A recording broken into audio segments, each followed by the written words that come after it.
കെമിസ്ട്രിയുടെ ഭാഗമാണ് നമ്മൾ നോക്കുന്നത്. അതിൽ തന്നെ ഒരു 5 6 ടോപ്പിക്സ് കെമിസ്ട്രി വരുന്നുണ്ട്, അത്രയും തന്നെ ഫിസിക്സും വരുന്നുണ്ട്.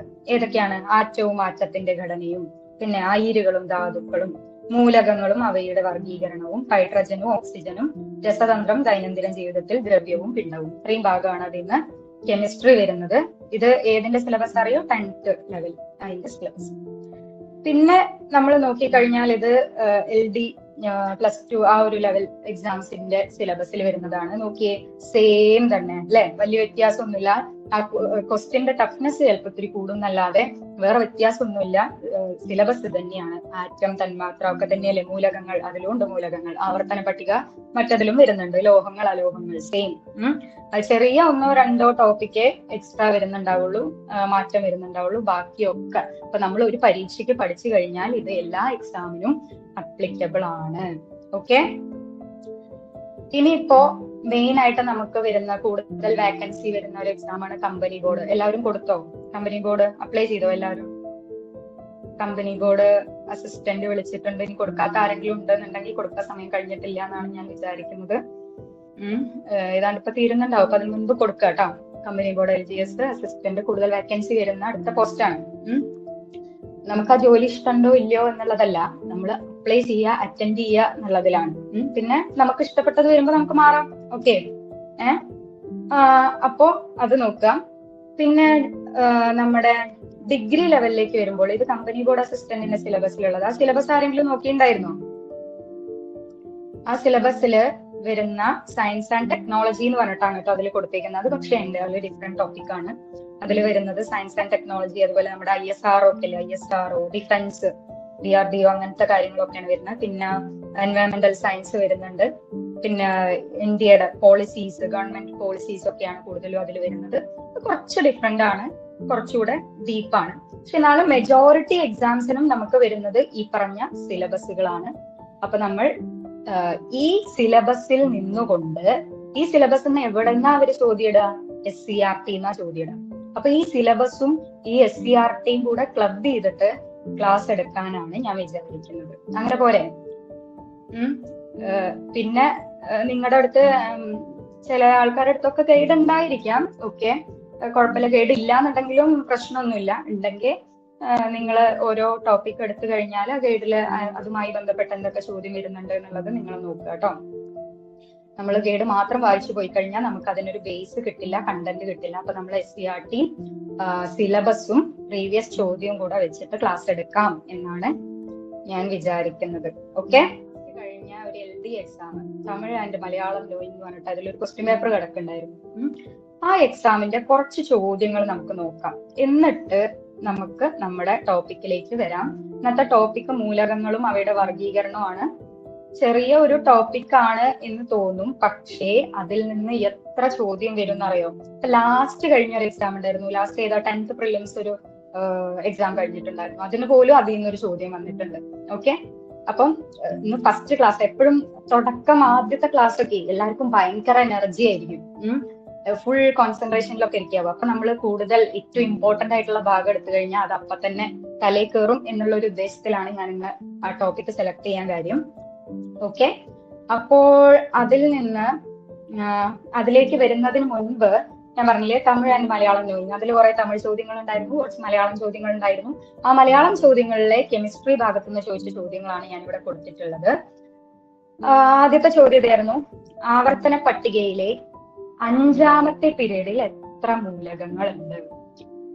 പീരിയോഡിക് ടേബിൾ ഒരിക്കലെങ്കിലും കണ്ടിട്ടുള്ള ആൾക്കാരായിരിക്കും. അതിന്റെ ഉൾഭാഗത്ത് എന്താന്നൊക്കെ നോക്കിയിട്ടില്ലെങ്കിലും ഈ ഒരു ചിത്രം എല്ലാവരും കണ്ടിട്ടുണ്ടാവും അല്ലെ?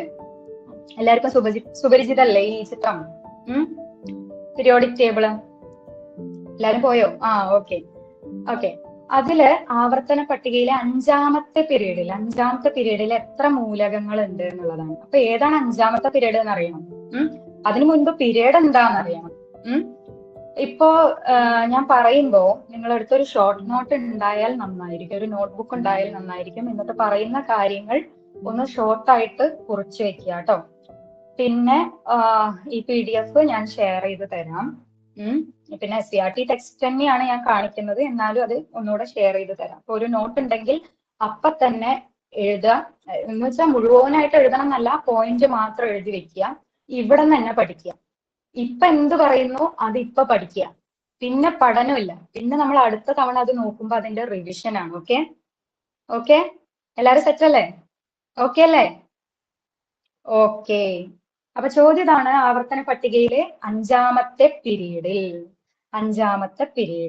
അപ്പൊ ഇതിൽ അറിയാവുന്ന ആൾക്കാരുണ്ടാവും കേട്ടോ. സയൻസ് ഒക്കെ പഠിച്ച ആൾക്കാരുണ്ടാവും, ഡിഗ്രിക്ക് സയൻസ് എടുത്ത ആൾക്കാരുണ്ടാവും. അപ്പൊ അറിയാവുന്ന ആൾക്കാർ ഒന്ന് ക്ഷമിക്കുക. നമ്മള് ഇത് ബേസ് തന്നെ പറയുന്നുണ്ട്. ഓക്കെ. അപ്പൊ എന്താണ് പീരീഡ് എന്നുള്ളത്? അപ്പൊ പീരിയോഡിക് ടേബിൾ കണ്ടു. ഈ പീരിയോഡിക് ടേബിളില് ഹൊറിസോണ്ടൽ ആയിട്ട്, അതായത് വിലങ്ങനെ കുറെ കളങ്ങളുണ്ട്, അതുപോലെ കുത്തനെ വെർട്ടിക്കൽ ആയിട്ടും കുറെ കളങ്ങളുണ്ട്, ഇല്ലേ? ആ കുത്തനെയുള്ള കളങ്ങളെ നമ്മൾ വിളിക്കുന്നതാണ് ഗ്രൂപ്പുകൾ. വെർട്ടിക്കൽ ആയിട്ടുള്ളതിനെ നമ്മൾ ഗ്രൂപ്പുകൾ എന്ന് വിളിക്കും, ഗ്രൂപ്പ്സ്. ഹൊറിസോണ്ടൽ ആയിട്ടുള്ളതിനെ വിലങ്ങനെ കൊടുത്തിട്ടുള്ളതാണ് നമ്മുടെ പീരീഡ്. ഇവിടെ ചോദ്യം എന്താണ്? പീരീഡിൽ നിന്നാണ്, അല്ലെ? അപ്പൊ വിലങ്ങനുള്ളതാണ് എന്ത്? പീരീഡ്. എത്രാമത്തെ പീരീഡ്? അഞ്ചാമത്തെ പീരീഡിൽ. അപ്പൊ അഞ്ചാമത്തെ പീരീഡ് ഏതാന്ന് അറിയണം. ആദ്യത്തെ പീരീഡ് ഹൈഡ്രജന്റെ ആണ്, പിന്നെ ലിഥിയം, പിന്നെ സോഡിയം, പൊട്ടാസ്യം, റുബീഡിയത്തിന്റെ പീരീഡ് ആണ് അഞ്ചാമത്തെ പീരീഡ്. അവിടെ നോക്കിയേ, ടോട്ടൽ നമുക്ക് എത്ര ഗ്രൂപ്പ് ഉണ്ട് എന്നറിയോ? അതായത് ഇടത്തുനിന്ന് വലത്തേക്ക് എത്ര കളങ്ങളുണ്ട്? 18 കളങ്ങളുണ്ട്. അതായത് 18 ഗ്രൂപ്പാണ് ടോട്ടൽ ആയിട്ടുള്ളത്. ഒരു പീരിയോഡിക് ടേബിളിൽ 18 ഗ്രൂപ്പുകളും എത്ര പീരീഡ് ഉണ്ടെന്നറിയോ? 7 പീരീഡും ഉണ്ട്. ഇത് സോറി, ഞാൻ ഈ ഭാഗം പീരിയോഡിക് ടേബിൾ എന്ന് പറഞ്ഞിട്ട് എടുക്കും. ഇതിപ്പോ പ്രീവിയസ് ചോദ്യം നോക്കുകയാണ്. അപ്പൊ നമുക്ക് ഒന്നുകൂടെ വിശദമായി പറയാം. എന്നാൽ ഇപ്പോ ഇത് അതിന്റെ ബേസിക് ആയിട്ടുള്ള രൂപങ്ങൾ ഇത് തന്നെയാണ്. നമ്മൾ അത് ഒന്നുകൂടെ ഡീപ്പായിട്ട് പഠിക്കും എന്നേ ഉള്ളൂ. എന്നാലും ഇതിൽ പറയുന്നുണ്ട് കേട്ടോ. അപ്പൊ നമുക്ക് എത്ര പീരീഡ് ഉണ്ട്? 7 പീരീഡ് ആണുള്ളത്. യെസ്, വെരി ഗുഡ് ആർഷ, 7 പീരീഡ്. സിനി, 7 പീരീഡ്.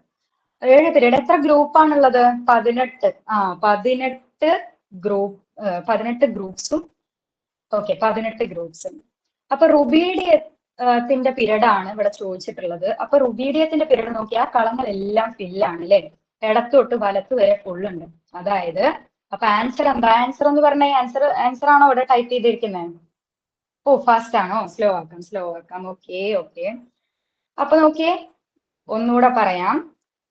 അതായത് നമ്മുടെ പീരിയോഡിക് ടേബിളിൽ എത്ര പീരീഡ് ഉണ്ട്? 7 പീരീഡ് ഉണ്ട്. എത്ര ഗ്രൂപ്പ് ഉണ്ട്? 18 ഗ്രൂപ്പ് ഉണ്ട്. ഓക്കെ. ഈ 18 ഗ്രൂപ്പ് നമ്മളോട് ചോദിച്ചിട്ടുള്ളത് അഞ്ചാമത്തെ പീരീഡിൽ എത്ര മൂലകങ്ങൾ ഉണ്ട് എന്നുള്ളതാണ്. അഞ്ചാമത്തെ പീരീഡ് എന്ന് പറഞ്ഞാൽ റുബീഡിയത്തിന്റെ, അത് നിങ്ങൾക്ക് ഇത് ചെറുതായിട്ടാണ് കാണുന്നത് എങ്കിൽ നിങ്ങളുടെ സ്ക്രീൻ ഒന്ന് സൂം ചെയ്തോളൂ കേട്ടോ. സൂം ചെയ്താൽ കാണാൻ പറ്റും. അതില് റുബീഡിയമാണ്, റുബീഡിയം. റുബീഡിയത്തിന്റെ ആ പീരീഡ് നോക്കിയേ, അതിലെല്ലാ കളങ്ങളും ഫില്ല. അതായത് അതിൽ 18 മൂലകങ്ങൾ ഉണ്ട്. അപ്പൊ നമ്മുടെ ഉത്തരം എത്രയാണ്? ഉത്തരം യെസ് ദിവ്യ, യെസ് ചിത്തു, 18 ആണ് നമ്മുടെ ആൻസർ. അപ്പൊ കിട്ടിയല്ലോ അല്ലെ? 18 എങ്ങനെ കിട്ടിയെന്ന് മനസ്സിലായില്ലേ? 18. അപ്പൊ നമുക്ക് ഓരോ പീരീഡിലും എത്ര മൂലകങ്ങൾ ഉണ്ട് എന്നാണ് നോക്കിയാലോ. ഏതായാലും ഇങ്ങനെ ഒരു ചോദ്യം കിട്ടി. ഒരു ചോദ്യം കിട്ടുമ്പോൾ നമ്മൾ അതിനൊന്ന് പണിത് വിടുകയാണ് നല്ലത്. ഓക്കെ, അതുകൊണ്ട് പറയാണ്. അപ്പൊ ആദ്യത്തെ പീരീഡില് ആരൊക്കെയുള്ളത്? ഹൈഡ്രജനും ഹീലിയവും, 2 ആൾക്കാർ. ഓക്കെ. അപ്പൊ ആദ്യത്തെ പീരീഡിൽ എത്ര ആൾക്കാരുണ്ട്? ഫസ്റ്റ് പീരീഡിൽ 2 ആൾക്കാർ. നോട്ട് ചെയ്യണേ, ഫസ്റ്റ് പീരീഡിൽ 2 ആൾക്കാർ. സെക്കൻഡ് ആൻഡ് തേർഡ് പീരീഡില് നടുവിൽ കുറച്ച് ആൾക്കാർ മിസ്സിംഗ് ആണ്. അവരെത്ര പേരുണ്ട് എന്നറിയോ? അതായത് ലിഥിയത്തിന്റെയും സോഡിയത്തിന്റെയും hydrogen and helium first period. Second and third period എന്ന് പറയുന്നത് ലിഥിയത്തിന്റെയും സോഡിയത്തിന്റെയും ക്വസ്റ്റ്യൻസ് കയറി മുറിക്കുക എന്ന് പറഞ്ഞാൽ എനിക്ക് വ്യക്തമായില്ല. ഓക്കെ, നോക്കാം. അതായത് ലിഥിയത്തിന്റെയും സോഡിയത്തിന്റെയും പീരീഡ്. ആ പീരീഡിൽ എത്ര ആൾക്കാരുണ്ട്? നിങ്ങളൊന്ന് എണ്ണി നോക്കിയേ, എത്ര പേരുണ്ട്?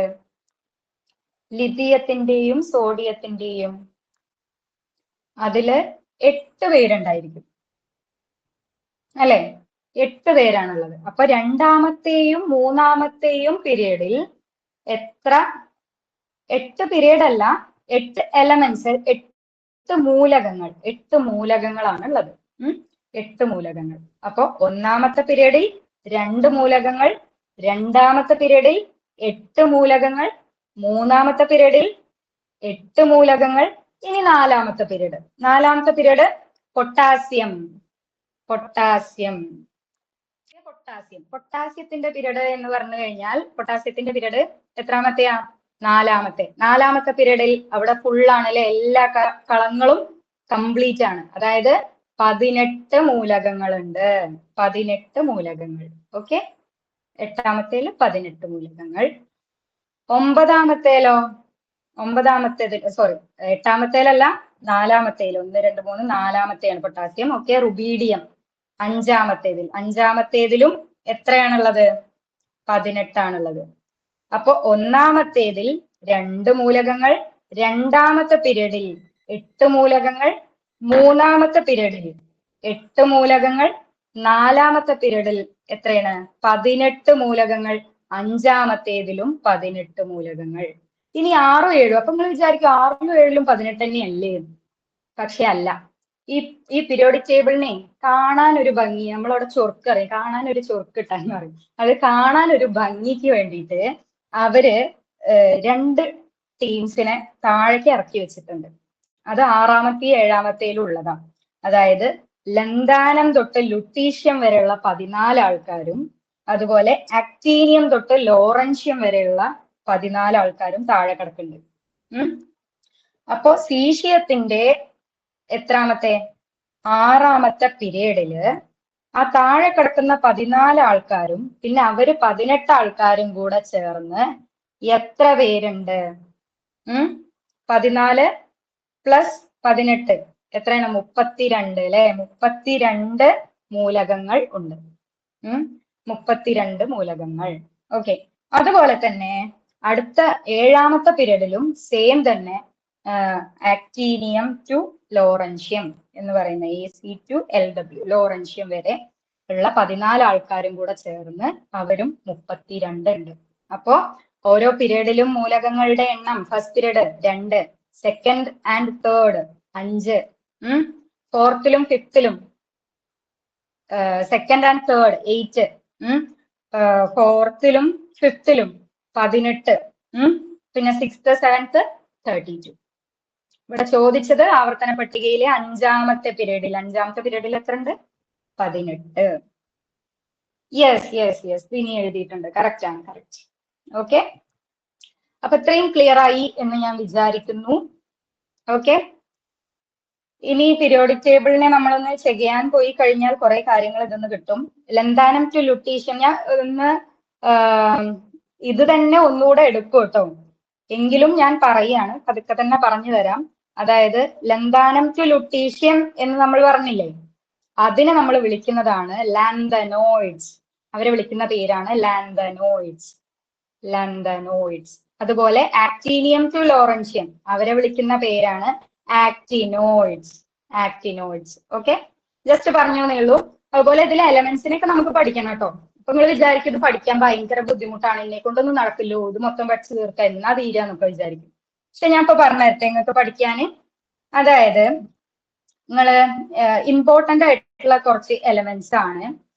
23 ആറ്റോമിക് നമ്പർ 23 തൊട്ട് സിങ്ക് വരെ 30 വരെ. അതൊന്ന് കൂട്ടി വായിച്ചു നോക്കിയേ. VCRMN നമ്മൾ എന്ത് വിളിക്കും? വിക്രമൻ. FeCO ഫിക്കോ. NiCuZn നിക്കൂസൻ.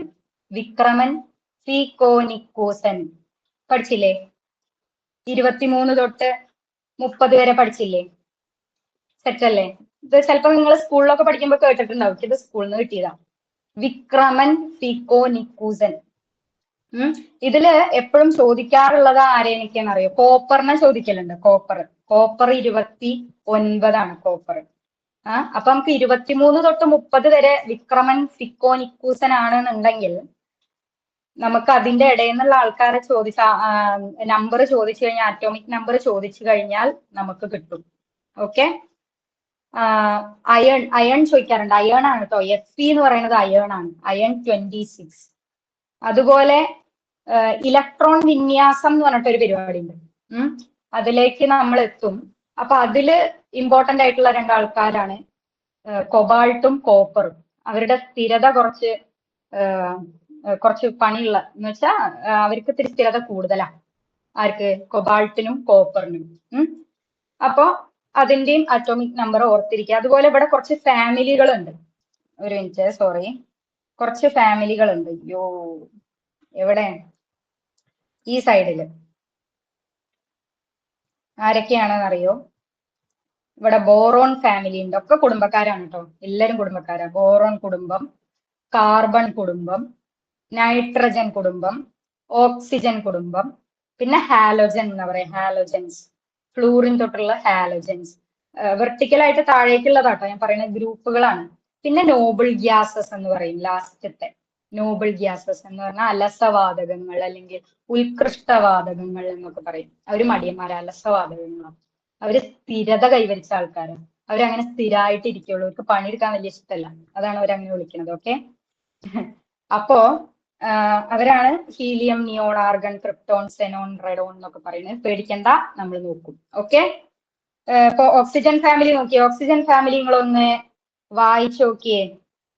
അതായത് അടിക്കിട്ടോ, O, S, Se selenium, Te തെലൂറിയം, Po polonium. ഒന്ന് നിങ്ങൾ അല്ലാതെ ഒന്ന് വായിച്ചു നോക്കി. OS സെറ്റേപ്പോ. ഓക്സിജനും സൾഫറും സെറ്റപ്പ് ആണ്. OS സെറ്റേപ്പോ. അപ്പൊ ഓക്സിജൻ ഫാമിലി പഠിച്ചില്ലേ? ഇങ്ങനെ ഓരോന്നിനും നമുക്ക് കോഡൊക്കെ വെച്ച് പഠിക്കാൻ പറ്റും. അല്ലാതെ ഓൾറെഡി അറിയാവുന്നവർക്ക് കുഴപ്പമില്ല. ഞാനിത് ഇത് ഒട്ടും ഇഷ്ടമല്ലത് ഇങ്ങനെ പഠിക്കും എന്നൊക്കെ വിചാരിച്ചിട്ടുള്ള ആൾക്കാർക്ക് വേണ്ടിയിട്ട് ജസ്റ്റ് ഒന്ന് പറഞ്ഞു തന്നു എന്നേ ഉള്ളൂ കേട്ടോ. അപ്പൊ നമുക്ക് ഇങ്ങനെയൊക്കെ പഠിക്കാം. ഓക്കെ. നമ്മളെ സംബന്ധിച്ച് ഇത് മനസ്സിലാക്കിയാൽ മതി എന്നേ ഉള്ളൂ, അല്ലെ? എങ്ങനെ പഠിച്ചു എന്നുള്ളത് ചോദിക്കില്ല, നമുക്ക് ഉത്തരം കിട്ടിയാൽ മതി. Am I clear? Hello. Okay okay okay, thank you thank you. അപ്പൊ നമുക്ക് അടുത്ത ചോദ്യത്തിലേക്ക് പോവാം. ഇത് നമ്മുടെ ഇതിലുള്ള ചോദ്യമാണ്. എന്താ? തമിഴ്നോയ് LD അതിലുള്ള ചോദ്യമാണ് അടുത്ത ചോദ്യം. ആകെ 3 ചോദ്യമുള്ളൂ. അടുത്ത ചോദ്യം, ക്ലോറോ ഫ്ലൂറോ കാർബണുകളിൽ നിന്നുണ്ടാകുന്ന ഏത് ഘടകമാണ് ഓസോൺ പാളിയിൽ സുഷിരങ്ങൾ ഉണ്ടാക്കുന്നത്? ഓക്കെ. ക്ലോറോ ഫ്ലൂറോ കാർബണില് അല്ലെ, അതിൽ ഏത് ഘടകമാണ് ഓസോൺ പാളിയിൽ സുഷിരങ്ങൾ ഉണ്ടാക്കുന്നത്? അപ്പൊ നമുക്ക് ഈ ക്ലോറോ ഫ്ലൂറോ കാർബൺ എന്താണെന്ന് അറിയണം. നമുക്കറിയാം, ഫ്രിഡ്ജിൽ നിന്ന് സ്പ്രേന്ന് ഒക്കെ വരും എന്നൊക്കെ കേട്ടിട്ടുണ്ട് നമ്മൾ, അല്ലെ? CFC എന്നാണ് കേട്ടോ അതിന്റെ പറയാ, ക്ലോറോ ഫ്ലൂറോ കാർബൺ. CFC എന്നതിനെ ചുരുക്കി എഴുതും.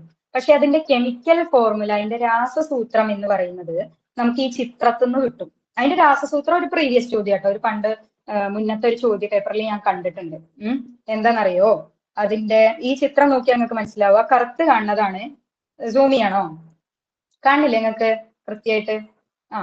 ആ കറുത്ത ഭാഗത്ത് കാണുന്നതാണ് എന്ത്? കാർബൺ. എന്താണ്? കാർബൺ. ഓക്കെ. പിന്നെ അവിടെ നീല കളറിൽ കാണുന്നത് ആരാന്നറിയോ? ഫ്ലൂറിൻ. ഫ്ലൂറിൻ. ബാക്കി പച്ച കളറിൽ 3 ആൾക്കാരുണ്ട് കേട്ടോ, 3 ആൾക്കാര്.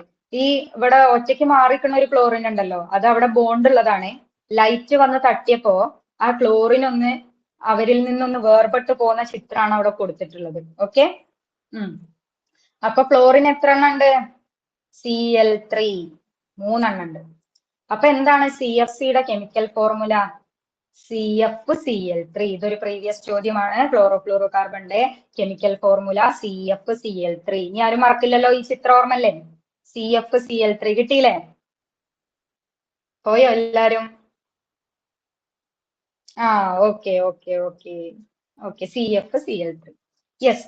അപ്പൊ ഇവിടെ ഈ ചിത്രം നോക്കിയാൽ നമുക്ക് നമ്മുടെ ആൻസർ കിട്ടും. ഓക്കെ, ഒരു സെക്കൻഡ്. ഈ ചിത്രം നോക്കിയാൽ നമുക്ക് ഇതിന്റെ ആൻസർ കിട്ടും. എന്താണ്? ക്ലോറോ കാർബണുകളിൽ നിന്നുണ്ടാകുന്ന ഏത് ഘടകമാണ് ഓസോൺ പാളിയിൽ സുഷിരങ്ങൾ ഉണ്ടാക്കുന്നത്? കണ്ട, ഇവിടെ ലൈറ്റ് വന്ന് തട്ടിയപ്പോ പുറത്തേക്ക് പോയത് ആരാ? ക്ലോറിൻ. ക്ലോറിൻ ഓപ്ഷനിലുണ്ടോ? Yes, option D. നമുക്ക് ഉത്തരം കിട്ടി. ഉത്തരം എന്താണ്? ക്ലോറിൻ. ഇത് ചിലപ്പോ നിങ്ങൾക്ക് അല്ലാതെ പൊതുവായിട്ട് അറിയുന്ന ഒരു ഉത്തരമായിരിക്കും, അല്ലെ?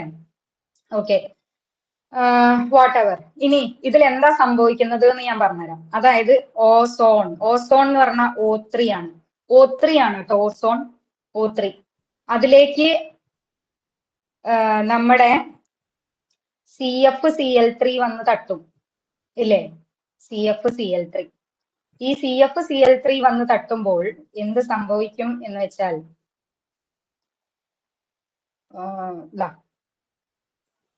ക്ലോറിൻ മോണോക്സൈഡും ClO, ക്ലോറിൻ മോണോക്സൈഡിനെ പറയുന്നതാണ്. അതായത് ഈ O3 ഉണ്ടല്ലോ,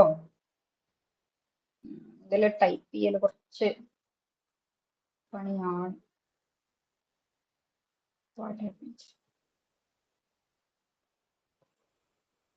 വായനില്ല, എന്ത് പറ്റി? ഓക്കെ, നിങ്ങൾ നോക്ക്. O3 ആണല്ലോ. ഈ O3 വിഭജിച്ചിട്ട് O2-ഉം ഒരു ഓയും ആവും. എന്നിട്ട് ഈ ക്ലോറിന്റെ കൂടെ അങ്ങോട്ട് ചേരും. ക്ലോറിന്റെ കൂടെ ചേർന്നിട്ട് ആരായി? ClOയും പിന്നെ ഒരു O2-ഉമാണ് ഉണ്ടാവുന്നത്. ഓക്കെ, ഈ O3-യും CFCl3-യും കൂടെ ചേർന്ന് ClO, ക്ലോറിൻ മോണോക്സൈഡ് ഒരെണ്ണേ ഉള്ളൂ. പിന്നെ CO2, ഓക്സിജൻ. അതാണ് അവിടെ നടക്കുന്നത്. ഇങ്ങനെ ചോദിച്ച് കണ്ടിട്ടില്ല, അറിയാൻ വേണ്ടി ഞാൻ പറഞ്ഞു എന്നേ ഉള്ളൂ. പക്ഷെ അതിന്റെ രാസസൂത്രവും അതുപോലെ തന്നെ ഏതാണ് സുഷിരം ഉണ്ടാക്കുക, അതായത് ഓസോൺ പാളിക്ക് വിള്ളൽ ഉണ്ടാക്കാൻ കാരണക്കാരനായത് എന്നുള്ളത് ഓർത്തു വെക്കുക. ആരാണ്? ക്ലോറിൻ ആണ്. ക്ലോറിൻ. ഓക്കെ, അപ്പോൾ നമുക്ക് അടുത്ത ചോദ്യത്തിലേക്ക് പോവാം. അടുത്ത ചോദ്യം ആസിഡ്. ഒരു ആസിഡിനെ നേർപ്പിക്കുമ്പോൾ അതിന്റെ pH മൂല്യം, അതാണ് ചോദ്യം. കൂടുന്നു, കുറയുന്നു, വ്യത്യാസപ്പെടുന്നില്ല എന്നൊക്കെ പറഞ്ഞിട്ടുണ്ട് അല്ലെ? ആസിഡിനെ നേർപ്പിക്കുന്നു. നോക്കിയേ, ഒന്നും അറിയില്ല എന്ന് വിചാരിച്ചോ, ഞാൻ പറഞ്ഞുതരാം. നിങ്ങൾ വീട്ടില് നാരങ്ങ വെള്ളം ഉണ്ടാക്കില്ലേ? നാരങ്ങ വെള്ളം, ലൈം ഉണ്ടാക്കാത്തവരായി ആരും ഉണ്ടാവില്ലല്ലോ, കണ്ടിട്ടെങ്കിലും ഉണ്ടാവും എന്ന് ഞാൻ വിചാരിക്കുന്നു. അപ്പൊ നാരങ്ങ എന്ന് പറയണത് എന്താണെന്നറിയോ? നാരങ്ങ നീര്, അതൊരു ആസിഡാണ്. നാരങ്ങ നീര് എന്താ ആസിഡാ? നാരങ്ങ എന്താ ആസിഡാ അറിയോ? അതിലെന്താ ആസിഡാ ഉള്ളത്? നാരങ്ങ നീരിൽ അടങ്ങിയിരിക്കുന്ന acid citric acid. Yes, very good. Citric acid ആണല്ലോ. അതുപോലെ ഓറഞ്ചിലൊക്കെ സിട്രിക് ആസിഡ് ആണ്. അതുപോലെ ആപ്പിളിൽ മാലിക് ആസിഡ് ആണ്. പാലിൽ ലാക്റ്റിക് ആസിഡ് ഉണ്ട്, പാലിൽ. അതുപോലെ പുളിയിൽ ടാർട്ടാറിക് ആസിഡ് ഉണ്ട്. ഇതിന്റെ കൂടെ അങ്ങനെ പറഞ്ഞു പോയിന്നുള്ളൂ കേട്ടോ. അപ്പൊ നമ്മൾ പറഞ്ഞു വന്ന എന്താണ്? നാരങ്ങ ഉണ്ടാക്കുക അല്ലെ? അപ്പൊ നാരങ്ങ വെള്ളം. അപ്പൊ അതിൽ നാരങ്ങ നമ്മൾ പിഴിഞ്ഞു. നാരങ്ങ പിഴിഞ്ഞിട്ട് അതിലേക്ക് അപ്പൊ അതൊന്ന് ടേസ്റ്റ് ചെയ്ത് നോക്കുക. ടേസ്റ്റ് ചെയ്ത് നോക്കുമ്പോ ഭയങ്കര ഒരു പുളിപ്പ്, ആ ഒരു നാരങ്ങയുടെ ടേസ്റ്റ് ആവും അല്ലെ? അപ്പൊ നമ്മൾ അതിൽ വെള്ളം ഒഴിക്കും. നേർപ്പിക്കുക എന്ന് പറഞ്ഞാൽ എന്താണെന്നറിയോ? അതിലേക്ക് വെള്ളം ഒഴിക്കുക. അതിലേക്ക് നമ്മൾ വെള്ളം ഒഴിച്ചിട്ട് പിന്നെ നമ്മൾ അത് ടേസ്റ്റ് ചെയ്ത് നോക്കി കഴിഞ്ഞാൽ നേരത്തെ അത്ര പുളിപ്പ്, ആ ഒരു ചുവ അതിനുണ്ടാവോ? ഇല്ലേ? അത് കുറയില്ലേ? അതിന്റെ ആ ഒരു ചവർപ്പ് കുറയൂലേ? ഓക്കെ, ആരോ ഒരാളൊക്കെ പറഞ്ഞു നമ്മുടെ ഉത്തരം pH കുറയുന്നു അല്ലെ? ഇതാണ് എല്ലാവർക്കും പറ്റുന്ന ഒരു അബദ്ധം.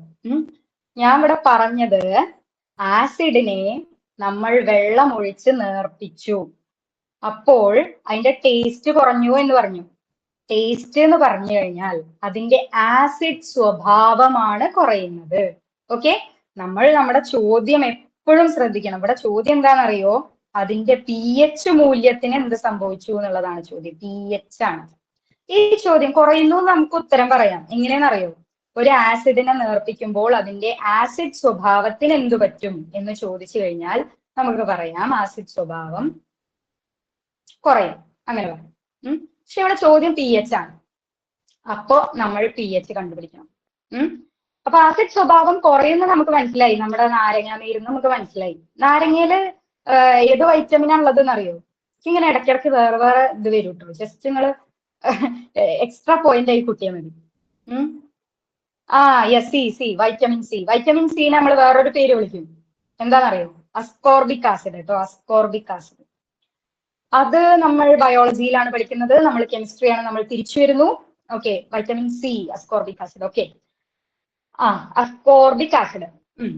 അപ്പൊ നമ്മൾ തിരിച്ചു വരികയാണ്. നമ്മൾ വീണ്ടും pH സ്കെയില് നിങ്ങൾ കണ്ടിട്ടുണ്ടോ? pH സ്കെയില് സ്കൂളിലൊക്കെ കണ്ടിട്ടുണ്ടോ? pH സ്കെയില് നമ്മൾ പഠിച്ചിട്ടുണ്ട്. അതായത് pH സ്കെയിലില് നടുവില് ഒരു 7 ഉള്ളത്. 7 എന്ന് പറഞ്ഞു കഴിഞ്ഞാൽ നോർമൽ വാട്ടർ, സാധാ വെള്ളത്തിന്റെ pH ആണ് 7 എന്ന് പറയുന്നത്. 7ന്റെ താഴേക്കുള്ള ആൾക്കാരെ നമ്മൾ എന്ത് വിളിക്കുന്ന അറിയോ? ആസിഡ് എന്ന് പറയും. 7ന്റെ മുകളിലുള്ള ആൾക്കാരാണ് ബേസ് അല്ലെങ്കിൽ ആൽക്കലി. ഓക്കെ, ആ അപ്പൊ ഇതാണ് നമ്മുടെ പി എച്ച് സ്കെയില്.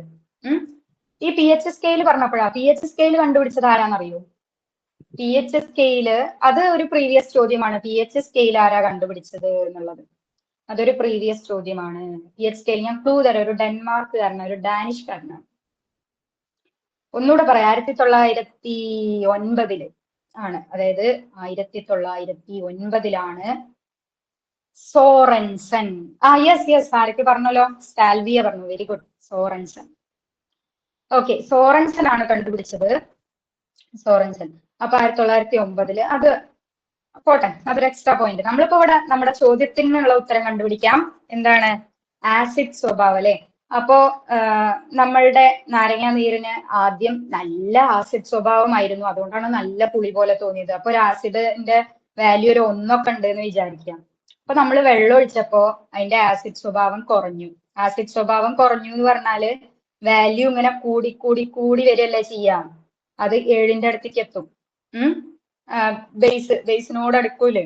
അപ്പൊ വാല്യൂ പി എച്ചിന്റെ വാല്യൂ കൂടുമ്പോഴാണ് നമ്മൾ എന്ത് പറയാ? ആസിഡ് സ്വഭാവം കുറഞ്ഞു എന്ന് പറയാം.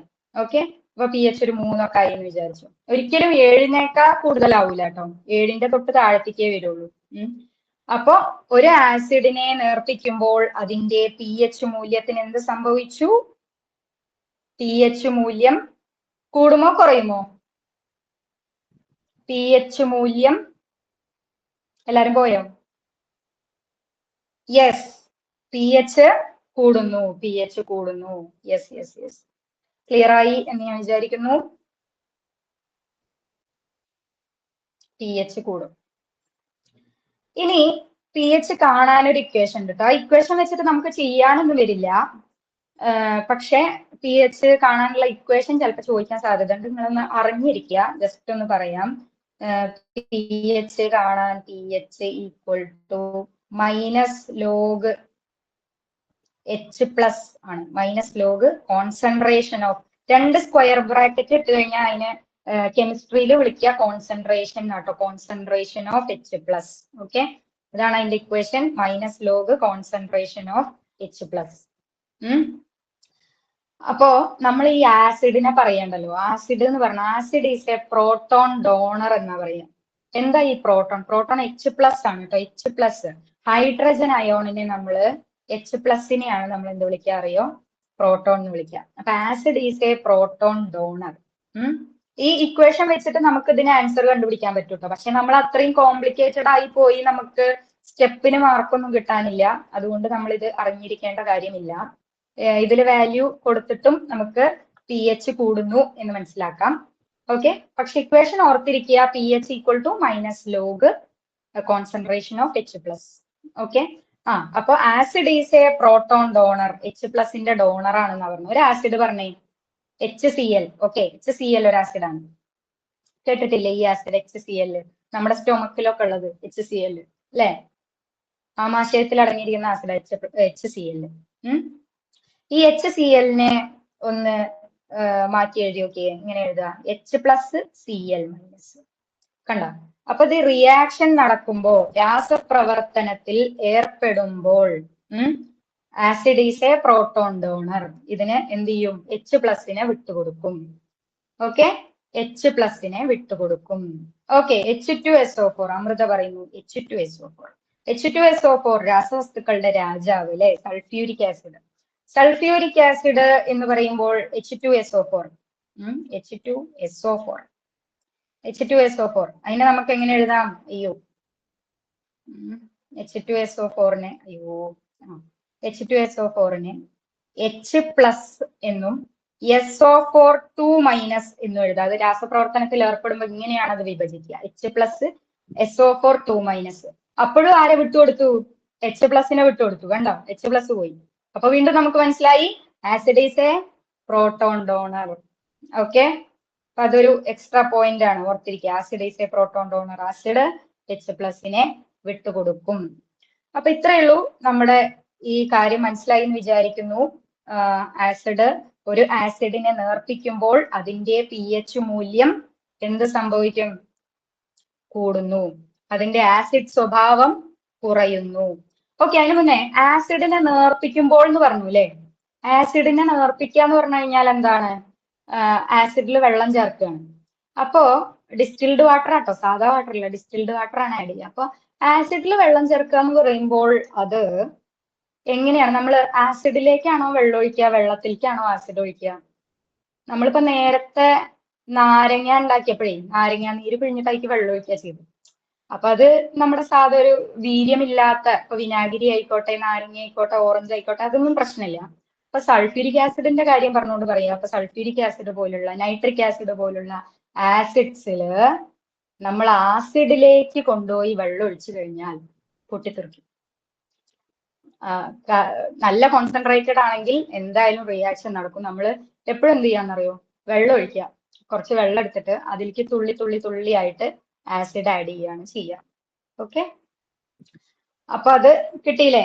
വെള്ളത്തിലോട്ട്, യെസ്, വെള്ളത്തിലോട്ട് ആസിഡ് ആഡ് ചെയ്യുക.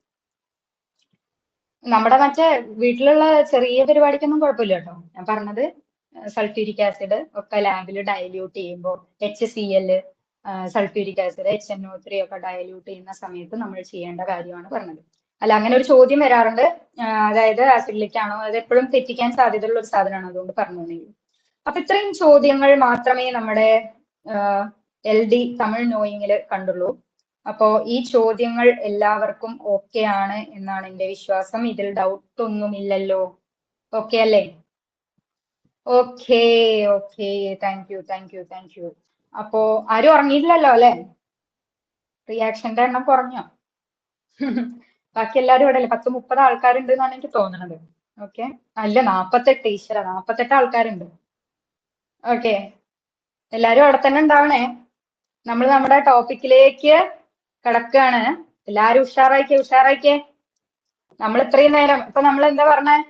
നമ്മൾ ആദ്യം എങ്ങനെ ക്വസ്റ്റ്യൻ പേപ്പർ എടുക്കാന്ന് മനസ്സിലായി, സിലബസ് കണ്ടു, നമ്മൾ പ്രീവിയസ് കുറച്ച് ചോദ്യങ്ങൾ ചെയ്തു. ഇനി നമ്മൾ ടോപ്പിക്കിലേക്ക് കിടക്കുകയാണ്. യെസ്, പവർ കാണിക്കൂ എല്ലാവരും. എല്ലാവരും വരൂ, എല്ലാവരും വരൂ, എല്ലാവരും വരൂ. ഓക്കെ, അപ്പൊ നമ്മൾ നമ്മുടെ ടോപ്പിക്കിലേക്ക് പോവാണ്. നമ്മുടെ ഇന്നത്തെ ടോപ്പിക് എന്ന് പറയുന്നത് മൂലക വർഗീകരണത്തിനുള്ള ആദ്യകാല ശ്രമങ്ങൾ. മൂലക വർഗീകരണം എന്ന് പറഞ്ഞിട്ട് നമ്മുടെ സിലബസിൽ കൊടുത്തിട്ടുണ്ട്. അതിൽ വരുന്നതാണ് ഇത്, മൂലക വർഗീകരണം. ഓക്കെ, ഈ സംഭവം കോമഡി കേട്ടോ. ഇതുവരെ 9ാം ക്ലാസ്സിന്റെ ടെക്സ്റ്റിലായിരുന്നു, കുറച്ച് മുന്നേ വരേക്കും. ഇപ്പൊ 8ാം ക്ലാസ്സിന്റെ ടെക്സ്റ്റിലാണ്. പക്ഷെ അതില് ചില കാര്യങ്ങളൊക്കെ ഇവര് വെട്ടിച്ചുരുക്കിയിട്ടുണ്ട്. 9ാം ക്ലാസ്സിലെ പീരിയോഡിക് ടേബിൾ എന്ന് പറഞ്ഞിട്ടൊരു പഴയ ബുക്കാണ് നിങ്ങളെ കയ്യിലുള്ളത് വെച്ചാല് ഈ ഭാഗം 9ാം ക്ലാസ്സിന്റെ പീരിയോഡിക് ടേബിൾ എന്ന് പറഞ്ഞിട്ടൊരു പാഠഭാഗത്തിലായിരിക്കും ഇത് നിങ്ങൾ കാണും.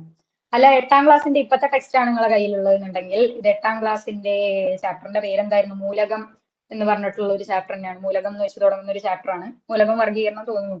ആ ചാപ്റ്ററിലാണ് ഇത് കൊടുത്തിട്ടുള്ളത്. ഇതിൽ ചില കാര്യങ്ങളൊക്കെ അവരൊന്ന് വെട്ടിച്ചുരുക്കിയിട്ടുണ്ട്. മറ്റേ ചാപ്റ്റർ പീരിയോഡിക് ടേബിൾ 9ാം ക്ലാസ്സിന്റെ അവിടെ തന്നെ ഉണ്ട് കേട്ടോ. അതിൽ ഈ സാധനം അവർ എടുത്തു കളഞ്ഞേ ഉള്ളൂ, ബാക്കിയൊക്കെ അതിൽ തന്നെ ഉണ്ട്. പിന്നെ അതിൽ 5ാമത്തെ ചാപ്റ്റർ 4ാമത്തേക്ക്, 5ാമത്തേക്ക് എന്നൊക്കെ സത്യം പറഞ്ഞാൽ ഞാൻ പറഞ്ഞു വന്നത് SCERT അങ്ങോട്ടും ഇങ്ങോട്ടും മാറ്റി എന്നല്ലാതെ കണ്ടന്റ് ഒക്കെ ഇവിടെ തന്നെ ഉണ്ട്. ഓക്കെ, അത് നിങ്ങൾ ഏത് ടെക്സ്റ്റ് എടുത്ത് നോക്കിയാലും കണ്ടന്റ് ഒക്കെ സെയിം ആണ്. ഓക്കെ, അപ്പോ നിങ്ങൾക്ക് എല്ലാവർക്കും ടെക്സ്റ്റ് ബുക്ക് കയ്യിൽ, ഐ മീൻ PDF എങ്കിലും കയ്യിലുണ്ടാവും എന്ന് ഞാൻ കരുതുന്നു. ഇനി അത് എടുക്കാൻ അറിയാത്ത ആരെങ്കിലും ഉണ്ടോ? അത് ചിലപ്പോ നിങ്ങൾക്ക് നിങ്ങളുടെ ഗ്രൂപ്പില് തരുന്നുണ്ടാവും. ഇല്ല എന്നുണ്ടെങ്കിൽ നമ്മുടെ സമഗ്രയിൽ, യെസ് ജിത്തു, സമഗ്രയിൽ പോയാൽ മതി. സമഗ്രാന്നോ കേരള സമഗ്രാന്നോ കൊടുത്തിട്ടുണ്ടാവും. അപ്പൊ സമഗ്രയില് കയറി കഴിഞ്ഞാൽ അതിൽ ടെക്സ്റ്റ് ബുക്ക് എന്ന് കൊടുത്തിട്ടുണ്ടാവും. ആ ടെക്സ്റ്റ് ബുക്ക് ക്ലിക്ക് ചെയ്ത് നിങ്ങൾക്ക് ഏതാണ് വിഷയം, ഇപ്പൊ ബേസിക് സയൻസ് ആണെങ്കിൽ ബേസിക് സയൻസ് ക്ലാസ് കൊടുക്കുക, മലയാളം മീഡിയം എന്ന് കൊടുക്കുക, നമുക്ക് കിട്ടും. അല്ല ഇംഗ്ലീഷ് ആവേണ്ട വെച്ചാൽ ഇംഗ്ലീഷ്. ഓക്കെ, അപ്പൊ അതിൽ നിന്ന് നമുക്ക് ടെക്സ്റ്റ് ബുക്ക് ഡൗൺലോഡ് ചെയ്തെടുക്കാൻ പറ്റും. പിന്നെ അതിൽ വേറെ ഡൗട്ട് ഒന്നുമില്ല വിചാരിക്കുന്നു. അതിൽ ക്വസ്റ്റ്യൻ റൂളൊക്കെ ഉണ്ട് കേട്ടോ, പക്ഷെ അത് കുട്ടികൾക്കുള്ളത്, അത് നമുക്ക് പറ്റത്തില്ല. നമ്മൾ നമ്മുടെ PSCയുടെ ക്വസ്റ്റ്യൻ നോക്കിയാൽ മതി. ഓക്കെ, ടെക്സ്റ്റ് ബുക്ക് സമഗ്രയിൽ എടുക്കുക, അല്ലാതെ വേറെ കയ്യിൽ ടെക്സ്റ്റ് ബുക്ക് ആയിട്ടുള്ളവരുണ്ടെങ്കിൽ അങ്ങനെ. അപ്പൊ നമ്മൾ ഏതായാലും നമ്മുടെ ടോപ്പിക്കിലേക്ക് വരികയാണ്. എന്താണ്? മൂലക വർഗീകരണത്തിനുള്ള ആദ്യകാല ശ്രമങ്ങൾ. ഓക്കെ, അപ്പൊ ഇതില് ആദ്യം മൂലകത്തിനെ വർഗീകരിച്ച ആരാന്നറിയൂ? മൂപ്പര പേരാണ് ലവോസിയ. എന്താണ്? Lavoisier, Antoine Lavoisier. ലവോസിയർ എന്നൊക്കെ പറഞ്ഞിട്ടുണ്ട്. 6 ആണ് മൂപ്പര് ഇംഗ്ലീഷിൽ എഴുതുമ്പോ 6 സൈലന്റാ തോന്നുന്നു. ഇപ്പൊ അൻജോയിൻ ലവോസിയ എന്നാ കാണുന്നത്. അൻജോയിൻ ലവോസിയ. അൻജോയിൻ ലവോസിയാണ് ആദ്യമായിട്ട് മൂലകങ്ങളെ വർഗീകരിച്ചത്. അൻജോയിൻ ലവോസിയ. അൻജോയിൻ ലവോസിയ വർഗീകരിച്ച അന്ന് അറിയപ്പെട്ടിരുന്ന 30 മൂലകങ്ങളെയാണ് അൻജോയിൻ ലവോസിയ വർഗീകരിച്ചത്. അത് നമ്മുടെ 9ാം ക്ലാസ്സിന്റെ ടെക്സ്റ്റിലുണ്ട്, ഇതിലില്ല. ഇതില് 30 മൂലകങ്ങൾ എന്ന് പറഞ്ഞിട്ടില്ല. അന്ന് അറിയപ്പെട്ടിരുന്ന 30 മൂലകങ്ങളെയാണ് അൻജോയിൻ ലവോസിയ വർഗീകരിച്ചത്. അത് ഏതായിരുന്നു ഇയർ എന്നറിയോ? 1789. അതും ഈ ടെക്സ്റ്റിലില്ല, മറ്റേ ടെക്സ്റ്റിലുണ്ട്. 1789 ഇയർ അത്ര ഇമ്പോർട്ടന്റ് ആണോ എന്ന് ചോദിച്ചാൽ അത്ര ഇമ്പോർട്ടന്റ് അല്ല. ജസ്റ്റ് ഒന്ന് അറിഞ്ഞിരിക്കുക, ഒരു കാലഘട്ടമെങ്കിലും 1700 ആണെന്ന് മനസ്സിലാക്കി വെക്കുക. 1789 ആര് നമ്മുടെ ലവോസിയ മൂലകങ്ങളെ വർഗീകരിക്കുന്നത്. പുള്ളി എങ്ങനെ വർഗീകരിക്കുന്നതെന്ന് അറിയോ? ലോഹങ്ങളെന്നും അലോഹങ്ങളെന്നും ആണ് മൂലകങ്ങളെ വർഗീകരിച്ചത്. ഹൈലൈറ്റർ കൊടുക്കാല്ലേ? ഓക്കെ, ഒരു മിനിറ്റ്.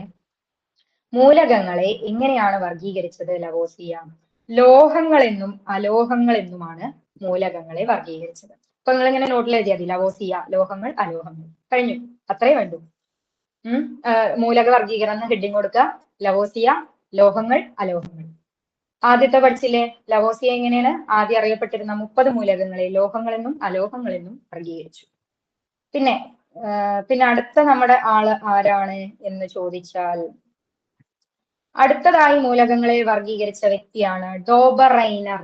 ഡോബറൈനർ അത് നമ്മൾ ചെറിയ ക്ലാസ് തൊട്ടേ ഇങ്ങനെ പറഞ്ഞു പോകുന്നതാ. ഡോബറൈനറുടെ ത്രികങ്ങൾ അങ്ങനെ പറയാറുണ്ട്. ഡോബറൈനറുടെ ത്രികങ്ങൾ, അതൊറ്റ സെന്റൻസ് ആക്കി ഇങ്ങനെ പറയുന്നു. ഡോബറൈനറുടെ ത്രികങ്ങൾ. അപ്പൊ എന്താണ് ഈ ഡോബറൈനറുടെ ത്രികങ്ങൾ? അതാണ് നമ്മൾ നോക്കാൻ പോകുന്നത്. ഡോബറൈനറുടെ ത്രികങ്ങൾ, അപ്പൊ ട്രയാഡ്സ് എന്ന് ഇംഗ്ലീഷിൽ പറയും. ഡോബറൈനറുടെ ത്രികങ്ങൾ, ട്രയാഡ്സ്. എങ്ങനെയാ ചെയ്തത് എന്ന് വെച്ചാല്, ഡോബറൈനർ ഏതാണ്ട് ഒരേ സ്വഭാവമുള്ള 3 മൂലകങ്ങളെ എടുത്തു. For example lithium, sodium, potassium. അവിടെ കൊടുത്തിട്ടുണ്ട്, കണ്ടോ നിങ്ങള്?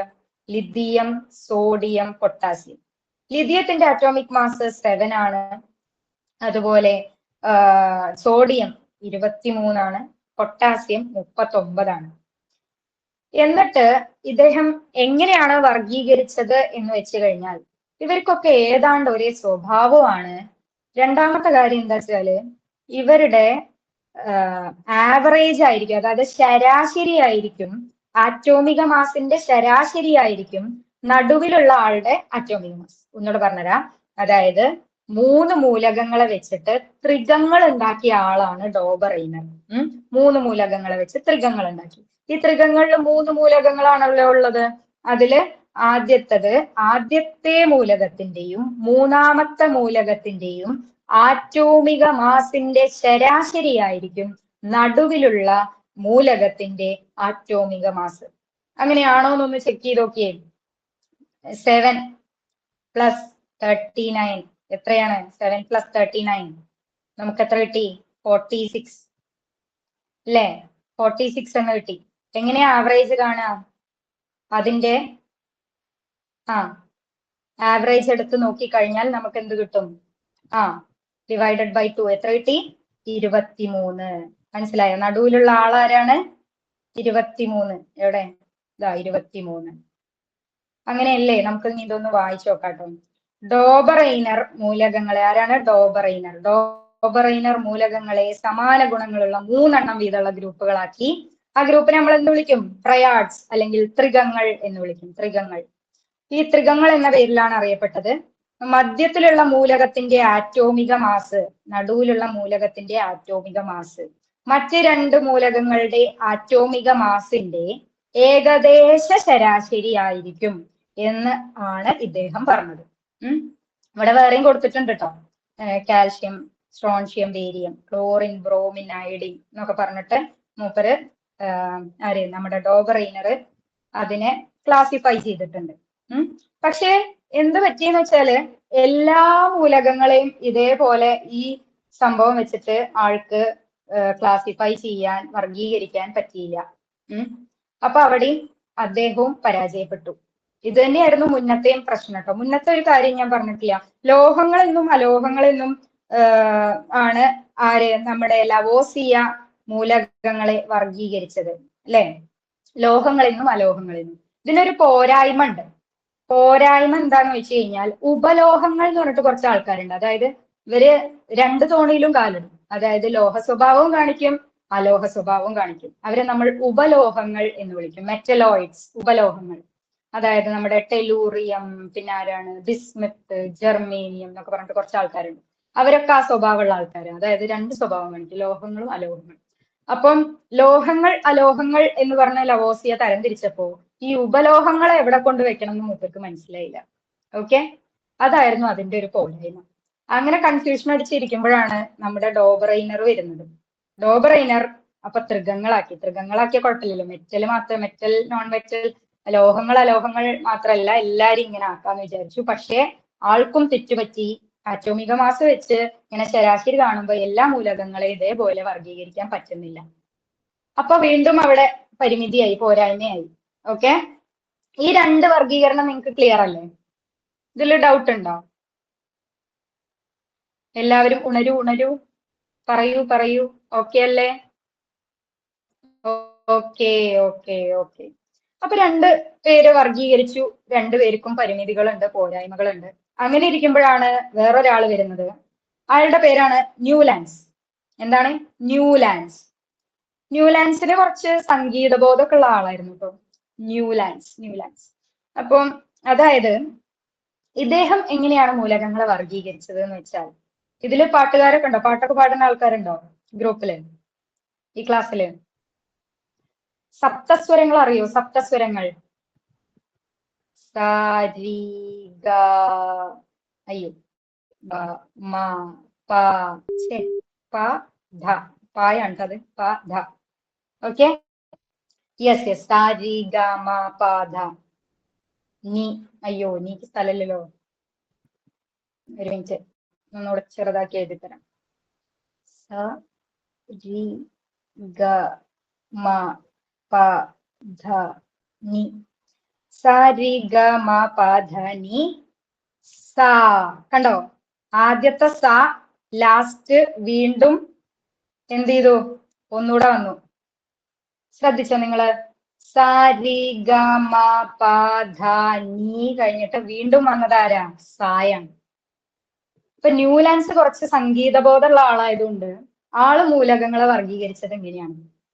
അതായത് മൂലകങ്ങളെ അവയുടെ ആറ്റോമിക മാസിന്റെ ആരോഹണക്രമത്തിൽ, ആരോഹണക്രമം എന്ന് പറഞ്ഞാൽ അസെൻഡിങ് ഓർഡർ, ഇങ്ങനെ ചെറുതെന്ന് വലുതിക്ക്, മൂലകങ്ങളെ ആറ്റോമിക മാസിന്റെ ആരോഹണക്രമത്തിൽ വിന്യസിച്ചു നോക്കി. എന്ന് വെച്ച് കഴിഞ്ഞാൽ അടുപ്പിച്ചടുപ്പിച്ച് അങ്ങനെ വെച്ച് നോക്കി. അപ്പോ എട്ടാമത് വരുന്ന ഓരോ മൂലകവും ഗുണത്തിൽ ആദ്യത്തേതിന്റെ ആവർത്തനമാണ്. നീ കഴിഞ്ഞിട്ട് സാ വീണ്ടും വന്നില്ലേ, അതായത് ആദ്യത്തേതിന്റെ ആവർത്തനം. അതുപോലെ എട്ടാമത് വരുന്ന ഓരോ മൂലകവും ആദ്യത്തേതിന്റെ ആവർത്തനമാണ് എന്നാര് കണ്ടെത്തി? നമ്മുടെ ന്യൂലാൻഡ്സ് കണ്ടെത്തി. ഇതിനെ സംഗീതത്തിലെ സപ്തസ്വരമായിട്ടാണ് അദ്ദേഹം താരതമ്യം ചെയ്തത്. അപ്പോ അതിന് അയാളൊരു പേരിട്ടു. എന്താണെന്നറിയോ? എട്ടാമത് വരുന്ന മൂലകാണല്ലോ ആദ്യത്തെ സ്വഭാവം കാണിക്കുന്നത്. അപ്പൊ അതിന്റെ പേര് അഷ്ടക നിയമം, ലോ ഓഫ് ഒക്ടേവ്സ്. എന്താണ് അഷ്ടക നിയമം? ചില ടെക്സ്റ്റ് ബുക്കിൽ അഷ്ടമ നിയമം കാണാറുണ്ട്, ക്വസ്റ്റ്യൻ പേപ്പറിലും. അഷ്ടക നിയമം എന്ന് പറഞ്ഞാലും അഷ്ടമ നിയമം എന്ന് പറഞ്ഞാലും ഒക്കെ അങ്ങനെ. അഷ്ടക നിയമം. ഓക്കെ, ലോ ഓഫ് ഒക്ടേവ്സ്, അഷ്ടക നിയമം. അപ്പോ എന്താ പറഞ്ഞത്? മൂലകത്തിനെ എങ്ങനെയാ വർഗീകരിച്ചത്? മൂലകത്തിനെ അതിന്റെ ആറ്റോമിക മാസിന്റെ ആരോഹണ ക്രമത്തിൽ വിന്യസിച്ചപ്പോ എട്ടാമത് വരുന്ന ഓരോ മൂലകവും അതിന്റെ ഗുണത്തിൽ ആദ്യത്തേതിന്റെ തന്നെ ആവർത്തനമാണ്, ആദ്യത്തേതിന്റെ സ്വഭാവം തന്നെ കാണിക്കുന്നുണ്ട്. ഇതിനെ ന്യൂലാൻഡ്സ് വിളിച്ചത് അഷ്ടക നിയമം എന്നാണ്. ഇതാണ് ന്യൂലാൻഡ്സിന്റെ അഷ്ടക നിയമം. ഇവിടെ എക്സാമ്പിൾ കൊടുത്തിട്ടുണ്ട്. എക്സാമ്പിൾ ഒന്നും പരീക്ഷയ്ക്ക് ചോദിക്കാറില്ല, അവിടെ കൊടുത്തിട്ടുണ്ട്. ജസ്റ്റ് ഒന്ന് നോക്കിയിരിക്കുക. ഓക്കെ, അങ്ങനെ ന്യൂലാൻഡ്സ് അഷ്ടമ നിയമം പറഞ്ഞു. അന്ന് ന്യൂലാൻഡ്സ് 56, അന്ന് ആൾക്ക് കിട്ടിയ 56 മൂലകങ്ങളെയാണ് വർഗീകരിച്ചത്. അത് ഏതായിരുന്നു കൊല്ലം എന്നറിയോ? 1866-ലായിരുന്നു. 1866-ലാണ് ന്യൂലാൻഡ്സ് അന്ന് അറിയപ്പെട്ടിരുന്ന 56 മൂലകങ്ങളെ അഷ്ടക നിയമപ്രകാരം വർഗീകരിച്ചത്. ഓക്കെ അല്ലേ? അഷ്ടക നിയമം എളുപ്പല്ലേ? അഷ്ടക നിയമം. ഓക്കെ. ഇനി നമ്മൾ വീണ്ടും അപ്പോഴും ഈ പറഞ്ഞ പ്രശ്നം തന്നെ എന്താ ഉണ്ടായത് എന്ന് വെച്ചാല് ആറ്റോമിക മാസ് കൂടിയ മൂലകങ്ങളില് അതിന്റെ പരിമിതി ആട്ടോ പറയുന്നത്. അതായത് ഒരുപാട് ആറ്റോമിക മാസ് കൂടിയ വലിയ മൂലകങ്ങളില് ഇത് പാലിക്കപ്പെടുന്നില്ല എന്നുള്ളത് അതിന്റെ ഒരു പരിമിതിയായിരുന്നു.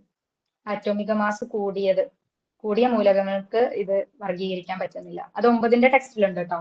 ഇതിൽ പറയുന്നില്ല പരിമിതി, പക്ഷെ അതായിരുന്നു അതിന്റെ പരിമിതി. ആറ്റോമിക മാസ് കൂടിയ മൂലകങ്ങളെ വർഗീകരിക്കാൻ പറ്റിയില്ല. അപ്പോ ആളും പരാജയപ്പെട്ടു. എന്നാലും ശ്രമിച്ചല്ലോ, അതിന് വലിയ കാര്യമല്ലേ? അപ്പോ അങ്ങനെ ഇരിക്കുമ്പോഴാണ് നമ്മൾക്ക് കൃത്യമായിട്ടൊരു ടേബിൾ ഉണ്ടാക്കി തരാൻ വരുന്നത്. ആരാണ് വരുന്നത്? കുറച്ച് മെന്റൽ ആയിട്ടുള്ള ആളാട്ടോ. മെൻഡലീഫ് ആണ് വരുന്നത്. മെൻഡലീഫ് എന്ന ശാസ്ത്രജ്ഞൻ അതുവരെ അറിയപ്പെട്ടിരുന്ന എത്ര മൂലകങ്ങളെ? 63 മൂലകങ്ങളെ അവയുടെ ആറ്റോമിക മാസിന്റെ ആരോഹണ ക്രമത്തിൽ വിന്യസിച്ച് ഒരു പട്ടിക എന്ന് തയ്യാറാക്കി. ഓക്കെ, ആറ്റോമിക മാസിന്റെ ആരോഹണ ക്രമത്തിൽ വിന്യസിച്ച് ഒരു പട്ടിക ഉണ്ടാക്കി. അതാണ് മെൻഡലീഫിന്റെ പീരിയോഡിക് ടേബിൾ. മെൻഡലീഫിന്റെ പീരിയോഡിക് ടേബിൾ ടെക്സ്റ്റ് ബുക്കിലുണ്ട്. ഞാൻ ഇതിൽ പിക്ചർ കൊടുത്തിട്ടില്ലെന്ന് തോന്നുന്നു. യെസ്, ഉണ്ട്, ഇവിടെ ഉണ്ട്. ഇതാണ് മെൻഡലീഫിന്റെ പീരിയോഡിക് ടേബിൾ. ഇവിടെ എന്താ പറയുന്നത് മെൻഡലീഫ്? അപ്പൊ മെൻഡലീഫ് എന്താ പറഞ്ഞത്? ഇങ്ങനെ ആറ്റോമിക മാസിന്റെ ആരോഹണ ക്രമത്തിൽ വിന്യസിച്ച ഒരു പട്ടിക തയ്യാറാക്കിയപ്പോൾ കൃത്യമായ ഇടവേളകളിൽ അതിന്റെ സ്വഭാവം ആവർത്തിക്കുന്നതായിട്ട് ആര് കണ്ടു? മെൻഡലീഫ് കണ്ടു. അങ്ങനെ മെൻഡലീഫ് ആണ് കൃത്യമായിട്ട് നമുക്കൊരു ടേബിൾ രൂപത്തിൽ ആദ്യമായിട്ട് ഒരു പീരിയോഡിക് ടേബിൾ ഉണ്ടാക്കിയത്. ഓക്കെ, അപ്പൊ ഇതായിരുന്നു നമ്മുടെ ആദ്യത്തെ പീരിയോഡിക് ടേബിൾ കേട്ടോ. അപ്പോ ഇങ്ങനെ ഒരു പീരിയോഡിക് ടേബിൾ ഉണ്ടാക്കിയത് കൊണ്ട് തന്നെ നമ്മൾ അദ്ദേഹത്തെ എന്ത് വിളിക്കുന്നറിയോ? അദ്ദേഹമാണ് നമ്മുടെ ആവർത്തന പട്ടികയുടെ പിതാവ് എന്ന് പറയുന്നത്. പീരിയോഡിക് ടേബിൾ ഉണ്ടാക്കിയില്ലേ, അതുകൊണ്ട് ദിമിത്രി ഇവാനോവിച്ച് മെൻഡലീഫ് എന്നാണ് കേട്ടോ ആളുടെ മുഴുവൻ പേര്. റഷ്യൻ ശാസ്ത്രജ്ഞനാണ്, അതൊന്നും ഇമ്പോർട്ടന്റ് അല്ല. ദിമിത്രി ഇവാനോവിച്ച് മെൻഡലീഫ് ആണ് മൂലക വർഗീകരണത്തിന് ആദ്യമായിട്ടൊരു ടേബിൾ ഉണ്ടാക്കിയത്. കുറച്ചധികം മൂലകങ്ങളെ വെച്ച് ഒരു ടേബിൾ ഉണ്ടാക്കി.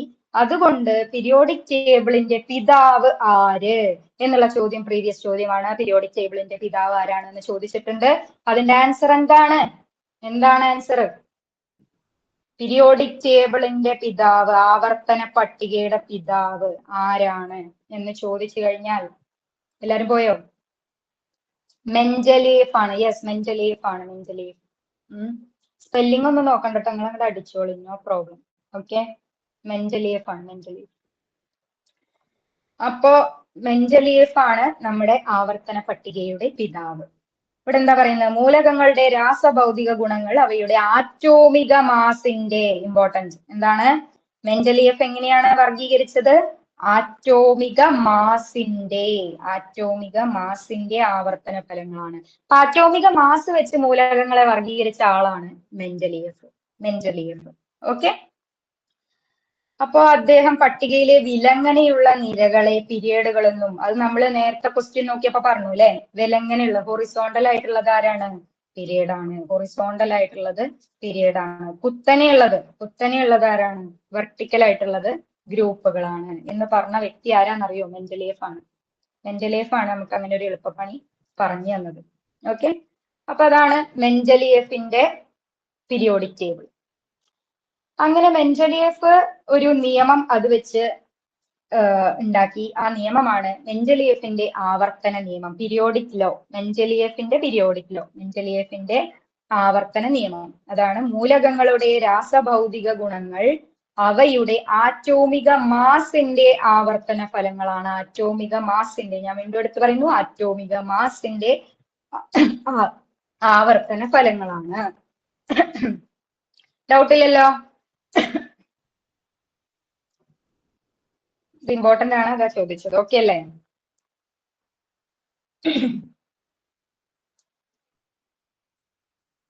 പിന്നെ അദ്ദേഹം വർഗീകരിച്ചപ്പോ കുറച്ച് നല്ല കാര്യങ്ങളൊക്കെ ചെയ്തിട്ടുണ്ട്. അതെന്താന്ന് നോക്കാം. അറ്റോമിക മാസിന്റെ ആരോഹണ ക്രമത്തിലാണ് ആള് തരംതിരിച്ചത് എന്ന് പറഞ്ഞു. അറ്റോമിക മാസിന്റെ ആരോഹണ ക്രമത്തിൽ മൂലകങ്ങളെ വർഗീകരിച്ചു. അങ്ങനെ വർഗീകരിച്ചപ്പോ അന്ന് അറിയപ്പെടാതിരുന്ന ചില മൂലകങ്ങളുണ്ട്. പക്ഷെ ആൾക്ക് അതിന്റെ പ്രോപ്പർട്ടീസ് ഒക്കെ അറിയാം. ഈ മൂലകം ഇങ്ങനെയൊക്കെ ആയിരിക്കും, ഇതൊക്കെയാണ് ഇതിന്റെ ഗുണങ്ങൾ എന്നൊക്കെ അറിയാം. പക്ഷെ അതിനൊരു പേരിടുകയോ അത് ഏതാണ് മൂലകം എന്ന് പറയാനോ ആൾക്ക് കഴിഞ്ഞില്ല. അപ്പൊ ആൾ എന്ത് ചെയ്തു? ബുദ്ധിപരമായിട്ട് അതിന് കുറച്ച് കളങ്ങളൊക്കെ ഒഴിച്ചിട്ടു. ഇനി വരുന്ന ആരെങ്കിലും ഒക്കെ കണ്ടുപിടിക്കുമല്ലോ, ആ ഒരു ഇതില് മൂപ്പര് കളങ്ങളൊക്കെ ഒഴിച്ചിട്ട് കൊടുത്തു. അതാണ് ഒരു സവിശേഷത.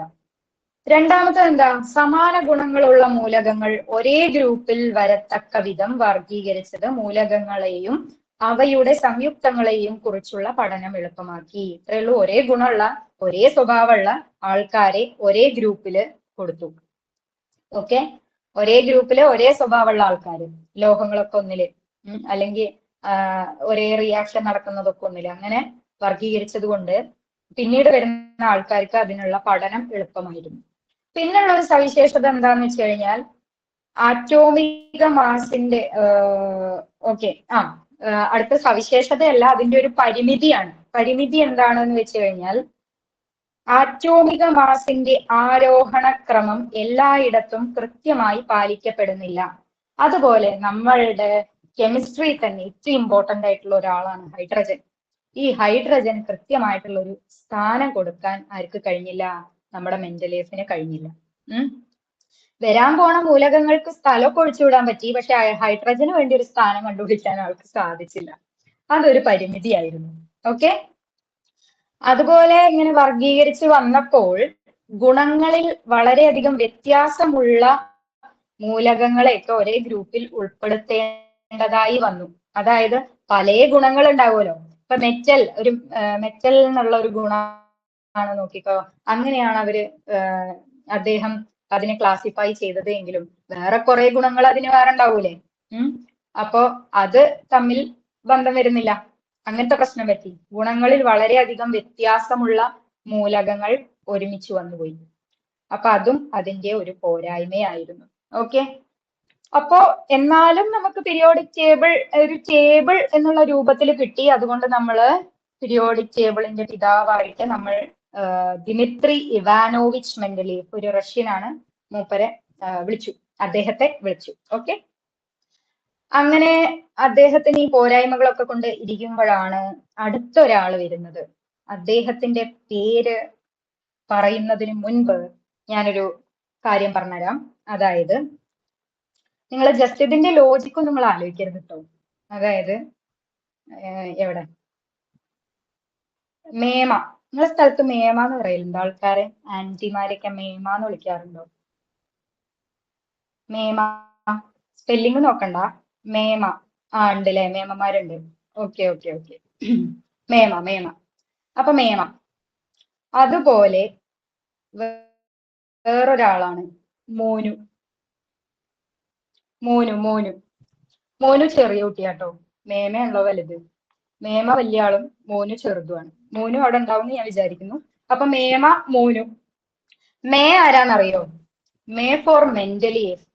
മെന്റലിയസിനെയാണ് മേ. മാ ആരാ? മാസ്, ആറ്റോമിക മാസ്. ഓക്കെ, അതാണ് മേമ. അത് കഴിഞ്ഞിട്ട് വന്ന മൂലകത്തിന്റെ വർഗീകരണമാണ് ആരാണ് കൊണ്ടുവന്നത് മൂലകത്തെ? പിന്നെ ആരാ വർഗീകരിച്ചതെന്ന് അറിയോ? മേമ മോനു മറക്കണ്ട കേട്ടോ. അടുത്ത ആള് വർഗീകരിച്ചത് ഇവിടെ കൊടുത്തിട്ടില്ലേ? എവിടെ? മോസ്ലി, ഹെൻറി മോസ്ലി എന്ന് പറയുന്ന വ്യക്തി. Henry Moseley. അയ്യോ കോപ്പി ആയി പോകുന്നു. ഒരു സെക്കൻഡ്. ശരി. എവിടെ ഹെൻറി മോസ്ലി? ഹെൻറി മോസ്ലി എന്ന് പറയുന്ന വ്യക്തിയാണ് മെൻഡലിയഫിന് ശേഷം, കുറെ പേര് പറഞ്ഞിട്ടുണ്ടല്ലോ മോസ്ലി. മോസ്ലി ആണ് പിന്നെ മൂലകങ്ങളെ വർഗീകരിച്ചത്. മെൻഡലിയഫ് ഏത് കൊല്ലമാണ് വർഗീകരിച്ചത്? 1869. ഇമ്പോർട്ടന്റ് അല്ല, എന്നാലും ഓർത്തിരിക്കുക, ചിലപ്പോ ചോദിച്ചാലോ അല്ലെ, എങ്ങാ ബിരിയാണി കിട്ടിയാലോ എന്ന് പറയണ പോലെ. 1869 മെന്റലിയഫ് ആവർത്തന പട്ടിക രൂപീകരിച്ചത്. പക്ഷേ അദ്ദേഹത്തിന് അതിനെപ്പറ്റി വലിയ ധാരണ ഉണ്ടായിരുന്നില്ല. ആറ്റത്തിന്റെ ഘടനയെ കുറിച്ചൊന്നും വലിയ ധാരണ ഉണ്ടായിരുന്നില്ല. പിന്നെ പുതിയ കണ്ടെത്തലുകളൊക്കെ വന്നപ്പോ നമ്മുടെ ഹെൻറി മോസ്ലി എന്ന് പറയുന്ന ശാസ്ത്രജ്ഞൻ, അദ്ദേഹം എക്സ്റേ ഡിഫ്രാക്ഷൻ സ്റ്റഡീസിലൂടെയാണ്, എക്സ്റേ ഡിഫ്രാക്ഷൻ പരീക്ഷണത്തിലൂടെയാണ് മൂലകങ്ങൾക്ക് ക്രമ നമ്പർ നൽകിയത്. ഈ 1, ഈ 2, ഈ 3 എന്നൊക്കെ പറഞ്ഞിട്ട് ഹൈഡ്രജന് 1-ാം നമ്പർ കൊടുത്തു, ഹീലിയം 2-ാം നമ്പർ, ലിഥിയം 3-ാം നമ്പർ, അങ്ങനെ ഓരോരുത്തർക്ക് നമ്പർ അങ്ങോട്ട് കൊടുത്തു. ഓരോ ഗുണങ്ങളെയും അതിന്റെ ക്യാരക്ടറിസ്റ്റിക്സിനെ കളിച്ചിട്ടാട്ടോ കൊടുത്തു, വെറുതെ കൊടുത്തല്ല. ഓക്കെ, എന്തായാലും ഇയാൾ എന്താ ചെയ്തെന്നറിയോ? നമ്മുടെ മോസ്ലി എക്സ്റേ ഡിഫ്രാക്ഷൻ പരീക്ഷണത്തിലൂടെ മൂലകങ്ങൾക്ക് ക്രമ നമ്പർ നൽകി. ആ ക്രമ നമ്പറിനെ നമ്മൾ വിളിക്കും, എന്താണ് ആ ക്രമ നമ്പറിനെ വിളിക്കുക എന്നറിയോ? Atomic number. ആറ്റോമിക് നമ്പർ എന്നാണ് ക്രമ നമ്പറിനെ വിളിക്കുക. അങ്ങനെ ആറ്റോമിക് നമ്പറിന്റെ അടിസ്ഥാനത്തിൽ മൂലകങ്ങളെ വർഗീകരിച്ച വ്യക്തിയാണ് ഹെൻറി മോസ്ലി. ആരാണ്? Henry Moseley. അപ്പോ മോനു ആരാ? മോനു ആരാന്ന് മനസ്സിലായോ? മോസ്ലി. ഞാന്ന് കൂട്ടിയാ മതി കേട്ടോ. നമ്പർ, നാ ഫോർ നമ്പർ, മാ ഫോർ മാസ്, നാ four number. Okay, may four മെന്റലിയഫ്, മോ ഫോർ മോസ്ലി. അപ്പൊ മേമ, മോനു. മേമയാണ് വലുത്. അപ്പൊ ആദ്യം വർഗീകരിച്ച ആളാരാ? മെന്റലിയഫ് ആണ്. പിന്നെ മോനു, രണ്ടാമത്തെ മോനു വന്നിട്ടുള്ളൂ. പിന്നെ വർഗീകരിച്ച ആളാണ് മോസ്ലി. അപ്പൊ മോസ്ലി ആണ് നമ്മൾ ഇപ്പൊ കാണുന്ന പീരിയോഡിക് ടേബിൾ. ഞാൻ നേരത്തെ കാണിച്ചു തന്നില്ലേ ഒരു പീരിയോഡിക് ടേബിൾ? ആ പീരിയോഡിക് ടേബിൾ കണ്ടുപിടിച്ച അല്ലെങ്കിൽ അത് വർഗീകരിച്ച വ്യക്തിയാണ് നമ്മുടെ ഹെൻറി മോസ്ലി. അപ്പൊ നമ്മൾ നേരത്തെ ഒരു ടേബിള് വർഗീകരിച്ച വ്യക്തിനെ നമ്മൾ എന്ത് വിളിച്ചു?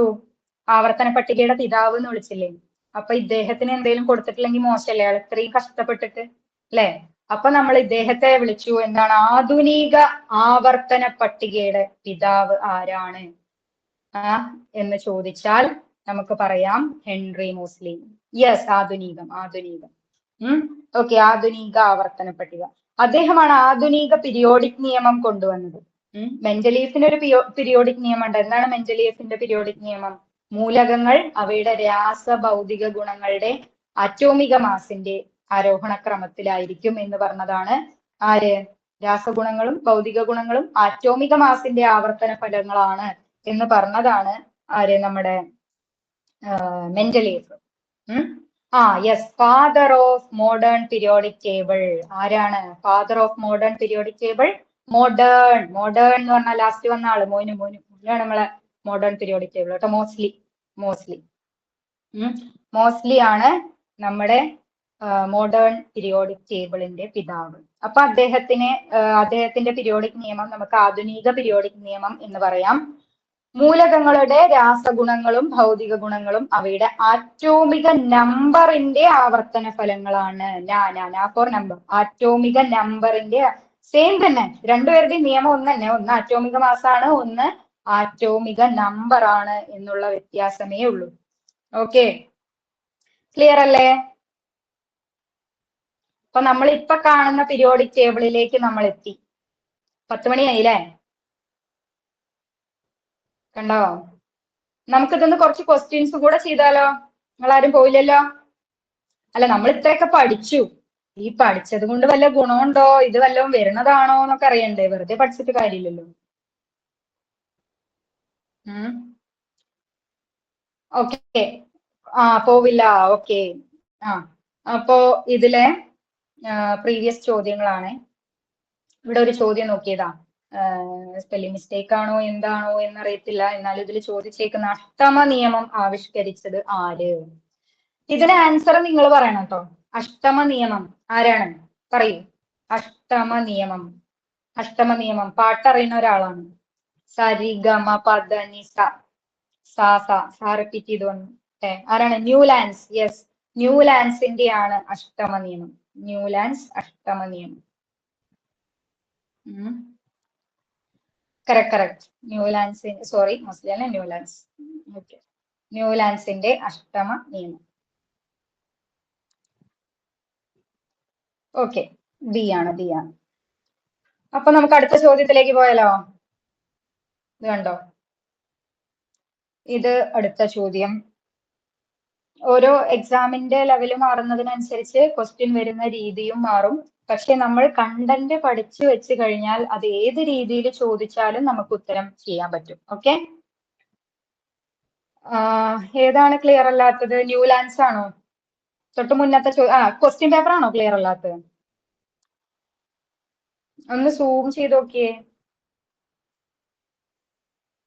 ഓക്കെ, ഞാൻ വായിച്ചു തരാം. ഇവിടെ 2 കോളങ്ങളാണ് കൊടുത്തിട്ടുള്ളത്. മൂലകങ്ങളുടെ വർഗീകരണവുമായി ബന്ധപ്പെട്ട് 2 കോളങ്ങൾ, എ ഉണ്ട്, ബി ഉണ്ട്. കുറച്ച് പേര് ആൻസർ ഇവിടെ ഇടുന്നുണ്ട്. എന്നാലും നമുക്കൊന്ന് പറഞ്ഞു നോക്കാം. ത്രികങ്ങൾ ത്രികങ്ങൾ ഞാൻ പറഞ്ഞു, ഒരു സെന്റൻസ് കാര്യങ്ങൾ ഇങ്ങനെ പറയും. ആരുടെ ത്രികങ്ങളാ? ത്രികങ്ങൾ ആരുടെയാ? പറഞ്ഞു നോക്കിയേ, ആരുടെയാ? എല്ലാരും പോയോ?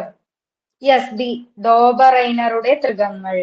ഡോബറൈനറുടെ ത്രികങ്ങളാണ്. Okay okay. അഷ്ടകങ്ങൾ നമ്മൾ നേരത്തെ പറഞ്ഞു, ന്യൂലാൻസിന്റെ അഷ്ടകം. ഓക്കെ, നമ്മൾ ഇങ്ങനത്തെ ചോദ്യം വരുമ്പോഴേ മുഴുവനും ഇരുന്ന് ആൻസർ ചെയ്യരുത് കേട്ടോ ഒരിക്കലും. അതായത് ഇപ്പൊ ആദ്യത്തെ നോക്കിയേ, ത്രികങ്ങൾ നോക്കി. ത്രികങ്ങൾ, ഡോബറൈനറുടെ ത്രികങ്ങൾ അറിയാം. ഓക്കെ, അപ്പൊ 1, 4 1, 4 വരുന്ന ഓപ്ഷൻ ഉണ്ടോ നോക്കിയേ. ത്രികങ്ങൾ, ഡോബറൈനറുടെ ത്രികങ്ങൾ. 1, 4 വരുന്ന ആകെ ഒരു ഓപ്ഷനേ ഉള്ളൂ. അപ്പൊ തന്നെ നമുക്ക് ഉത്തരം കിട്ടി. ബാക്കി പിന്നെ നമുക്ക് നോക്കേണ്ട കാര്യമില്ല. ഓക്കെ, അപ്പൊ എപ്പോഴും ഓപ്ഷൻസ് നോക്കുക, എന്നിട്ട് ബാക്കി ചോദ്യം അറ്റൻഡ് ചെയ്യുക. കാരണം നമുക്ക് സമയം അത്രയും വിലപ്പെട്ടതാണ്. നമുക്ക് ഇതെല്ലാം മനസ്സിലായോ ഇല്ലയോ എന്നുള്ളത് അവർക്ക് വിഷയമല്ല. നമുക്ക് ഉത്തരം കിട്ടിയാൽ മതി. അപ്പൊ ഇത് തന്നെ നമ്മൾ എന്തായാലും ആൻസർ ഒന്ന് പറയാം. 1, 4 ഡോബറൈനറുടെ ത്രികങ്ങൾ. 2 അഷ്ടക നിയമം, ന്യൂലാൻസ്. ഓപ്ഷൻ സി ഒരുപാട് പേര് പറഞ്ഞിട്ടുണ്ട് കേട്ടോ. Very good, very good. അഷ്ടകങ്ങൾ, ന്യൂലാൻസിന്റെ അഷ്ടകങ്ങൾ. പിന്നെ 3 എന്താ പറയുന്ന? അറ്റോമിക ഭാരം. അറ്റോമിക ഭാരം എന്ന് പറഞ്ഞാൽ അറ്റോമിക് മാസ് കേട്ടോ. അറ്റോമിക ഭാരം അടിസ്ഥാനമാക്കിയ പീരിയോഡിക് ടേബിൾ. ആരതായിരുന്നു? അറ്റോമിക ഭാരം, മെന്റലിയഫ്. ഓക്കെ, മെന്റലിയഫ്. പിന്നെ അറ്റോമിക നമ്പർ, മോസ്ലി ആണ്. അവിടെ തന്നെ കൊടുത്തിട്ടുണ്ട് മോനു അല്ലെ. അറ്റോമിക നമ്പർ എന്ന് പറഞ്ഞാൽ മോസ്ലി. യെസ്, മോനു. അപ്പൊ അത് കിട്ടി. അത് ആദ്യത്തെ പോയിന്റ് തന്നെ നമുക്ക് ത്രികങ്ങൾ അറിയിച്ച അവിടെ ഉത്തരം കിട്ടി. വേണ്ട, ത്രികങ്ങൾ അറിയില്ലാന്ന് വിചാരിച്ചോ, രണ്ടാമത്തെ അഷ്ടകങ്ങൾ അറിയുന്നു വിചാരിച്ച, അഷ്ടകം ന്യൂലാൻസിന്റെ ആണ് എന്ന് പറഞ്ഞാലും നോക്കിയേ, രണ്ടാമത്തെ ഓപ്ഷൻ നോക്കാം. ഇപ്പൊ ഒന്നാമത്തെ നമുക്കറിയില്ല, നമ്മൾ അവിടെ വിട്ടു. വേണ്ട, നമ്മൾ രണ്ടാമത്തേക്ക് നോക്കുക. രണ്ടാമത്തെ നോക്കുമ്പോ അഷ്ടകങ്ങൾ ന്യൂലാൻസിന്റെ അഷ്ടകങ്ങൾ. അപ്പൊ ന്യൂലാൻസിന്റെ അഷ്ടകം എവിടെ? 2, 3 എന്ന് വരുന്ന ഓപ്ഷൻസ് എത്ര എണ്ണം ഉണ്ട് നോക്കാം. 2, 3 ആകെ ഒന്നുള്ളൂ. അപ്പോഴും നമുക്ക് ഉത്തരം കിട്ടി. ഓക്കെ, ഇങ്ങനെ ചെയ്ത് നോക്കുക കേട്ടോ. അത് ക്വസ്റ്റ്യൻ പേപ്പർ കുറച്ച് ചെയ്താലേ നമുക്കത് മനസ്സിലാവുള്ളൂ. അപ്പൊ അതിനാണ് ഞാൻ പറഞ്ഞത്, നമ്മൾ ചോദ്യ പേപ്പർ, ഒരു ടോപ്പിക് പഠിക്കുക, ചോദ്യ പേപ്പർ ചെയ്യാം. റാങ്ക് ഫയൽ നോക്കിയാലും മതി. പക്ഷെ അതില് ഇങ്ങനെ പ്രീവിയസ് ചോദ്യങ്ങളുടെ മാത്രം ബുക്ക് കിട്ടും തോന്നുന്നു. അത് നോക്കിയാലും മതി. അതായിരിക്കും ഒന്നുകൂടെ നല്ലതെന്ന് എനിക്ക് തോന്നുന്നു. ഓക്കെ, ഇനി അടുത്ത ചോദ്യത്തിലേക്ക് നമുക്ക് പോവാം. അടുത്ത ചോദ്യം. ആധുനിക ആവർത്തന പട്ടികയുമായി ബന്ധപ്പെട്ട് ശരിയല്ലാത്തത് ഏത് എന്നാണ്. ശരിയല്ലാത്തതാണ്. ശരിയായതല്ല, ശരിയല്ലാത്തത്. ആധുനിക ആവർത്തന പട്ടികയുടെ പിതാവ് മോസ്ലി ആണ്. ശരിയാണോ? ആധുനിക ആവർത്തന പട്ടികയുടെ പിതാവ് ആരാ? മോസ്ലി അല്ലേ? എവിടെ എല്ലാരും പോയോ? യെസ്. ഹലോ. യെസ്. ഓക്കെ. അപ്പൊ അത് ശരിയാണ്. നമ്മളോട് ചോദിച്ചിട്ടുള്ളത് ശരിയല്ലാത്തത് ഏതാണ്. ആധുനിക ആവർത്തന പട്ടികയുടെ പിതാവ് മെന്റലിയഫ് ആണ്. അല്ല, മെന്റലിയഫ് അല്ല കേട്ടോ. മെന്റലിയഫ് അല്ല. അപ്പൊ അത് തെറ്റാണ്. അപ്പൊ 2 ഓപ്ഷനിൽ വരും. ഓപ്ഷൻ ഞാൻ കൊടുത്തില്ല അല്ലെ. അപ്പൊ നിങ്ങൾ മനസ്സിലാക്കി വെച്ചാൽ മതിയെ. 2. അതുപോലെ ആധുനിക ആവർത്തന പട്ടികയിൽ മൂലകങ്ങളെ ആറ്റോമിക നമ്പറിന്റെ ആരോഹണ ക്രമത്തിൽ വിന്യസിച്ചിരിക്കുന്നു. അപ്പൊ ആലോചിക്കുക, ആധുനിക ആവർത്തന പട്ടിക ആരതാണ്? മോസ്ലിയുടേതാണെന്ന് നമ്മൾ പറഞ്ഞു. അപ്പൊ മോനു, അറ്റോമിക നമ്പർ കറക്റ്റ് ആണ്. അപ്പൊ ആധുനിക ആവർത്തന പട്ടികയിൽ മൂലകങ്ങളെ ആറ്റോമിക മാസ് ആരതാ? മേമയുടേതാ. മേ ആരാണ്? മെന്റലിയഫ് ആണ്. അപ്പൊ തെറ്റാണ്. ഓക്കെ, അപ്പൊ ആൻസർ കിട്ടിയില്ലേ? യെസ്. ആൻസർ പറയുന്നുണ്ട് എല്ലാരും. ഓക്കെ. അപ്പൊ ഏതൊക്കെയാണ് ശരിയല്ലാത്തത്? 2ഉം ശരിയല്ല, 4ഉം ശരിയല്ല, 1ഉം ശരിയാണ്, 3ഉം ശരിയാണ്. ഓക്കെ, അപ്പൊ നമ്മൾ അടുത്ത ചോദ്യത്തിലേക്ക് നോക്കി. നമ്മളിപ്പോ ഒരു ചെറിയ ടോപ്പിക് എടുത്തിട്ടുള്ളൂ കേട്ടോ, പക്ഷെ ആ ടോപ്പിക്കിൽ നിന്ന് തന്നെ വന്ന ചോദ്യങ്ങളാണ് ഇതൊക്കെ. ഈ ചോദ്യം ഇപ്പൊ അടുത്ത് കഴിഞ്ഞ ഒരു പ്രിലിംസിന് ചോദിച്ച ചോദ്യം. ആ പ്രിലിംസിന്റെ ചോദ്യ പേപ്പർ നിങ്ങൾ ശ്രദ്ധിച്ചോന്ന് അറിയത്തില്ല. അതിൽ GK ഒക്കെ വലിയ കുഴപ്പമില്ലാതെ ചോദിച്ചു വന്നിട്ട് ലാസ്റ്റ് കൊണ്ടുപോയിട്ട് നമ്മളെ സയൻസ് ഭാഗം കുറച്ചധികം അതായത് സയൻസുമായിട്ട് കുറച്ച് ബന്ധമില്ലാത്ത ആൾക്കാർക്ക് പെട്ടെന്ന് കാണുമ്പോൾ പേടിയാവുന്ന ചോദ്യങ്ങളായിരുന്നു എന്നാണ് എൻ്റെ ഒരു അഭിപ്രായം. ഓക്കെ, അപ്പൊ അതിൽപ്പെട്ട ഒരു ചോദ്യമാണ് ഇത് നമുക്ക് നമ്മുടെ മേമേനെയും മോനുവിനെയും വെച്ച് ആൻസർ ചെയ്യാവുന്നതേ ഉള്ളൂ. ആവർത്തന പട്ടികയുടെ പിതാവ് മെൻഡലീയേഫ് ആണ്. അവരെന്നെ പറഞ്ഞു തന്നിട്ടുണ്ട് നമുക്ക്. ആവർത്തന പട്ടികയുടെ പിതാവ് ആരാണ്? മെൻഡലീയേഫ് ആണ്. നമുക്ക് ഇവിടെ ഒരു റിവിഷൻ പോലെ എഴുതത്. ആവർത്തന പട്ടികയുടെ പിതാവ് മെൻഡലീയേഫ് ആണ്. ആധുനിക ആവർത്തന പട്ടികയുടെ പിതാവ് ആരാണ്? മോസ്ലി ആണ്. അതും അവരെന്നെ പറഞ്ഞു.